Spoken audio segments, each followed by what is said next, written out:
2025ஆம் ஆண்டு ஐபிஎல் வரலாற்றிலேயே முதல் முறையாக புள்ளி பட்டியல்ல கடைசி இடத்தை பிடித்து மிக மோசமான சீசனை சந்தித்த சென்னை சூப்பர் கிங்ஸ் அணி 2026 ஐபிஎல் ஏலத்திற்கு முன்னாடி சில கடினமான முடிவுகளை எடுக்க தயாராகியுமே இருக்காங்களா. கடந்த சீசன்ல வெறும் 4 வெற்றிகள் மட்டுமே பெற்ற சிஎஸ்கே அணி கேப்டன் ருத்ராஜ் கெய்க்வாட் காயம் காரணமாக பாதிலேயே விலகியதால பெரும்பாலான போட்டிகள்ல அனுபவ வீரர் எம்.எஸ். தோனியுடைய தலைமையின் கீழ் தான் சிஎஸ்கே அணி விளையாடியது. இந்நிலையில 2026 ஐபிஎல் தொடருக்காக சிஎஸ்கே அணி பல்வேறு பணிகளை செய்ய ஸ்டார்ட் பண்ணிட்டாங்களாம். சஞ்சு சாம்சனை அணிக்குள்ள கொண்டு வந்து அணியுடைய தூணாக இருந்த ரவீந்திர ஜடேஜாவை ராஜஸ்தான் ராயல்ஸ் அணிக்கு அனுப்ப பேச்சுவார்த்தையுமே நடந்துட்டு இருக்கா. சோ இறுதி கட்டத்தை எட்டி உள்ளதாக சொல்லப்படுது. இந்த சூழல்ல அணியுடைய நிதி சுமையை குறைத்து புதிய வீரர்களை ஏலத்துல எடுக்க வசதியாக கீழ்கண்ட 5 வீரர்களை சிஎஸ்கே நிர்வாகம் அணிலிருந்து அதிரடியாக விடுவிக்க பிளான் போட்டிருக்காங்களா. அந்த 5 வீரர்கள் யார் யார் அப்படின்னு கேட்டீங்கன்னா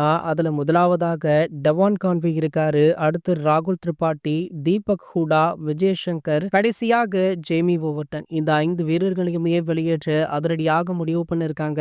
இவங்களை வெளியேற்றி விட்டு மினி ஏலத்துல தரமான 5 வீரர்களை வாங்க சிஎஸ்கே அணி பிளானுமே போட்டிருக்காங்களா. சோ இது போன்ற கிரிக்கெட் செய்திகளை பற்றி நீங்க உடனே தெரிஞ்சுக்க நம்மளுடைய சேனலை மறக்காம சப்ஸ்கிரைப் பண்ணிக்கோங்க.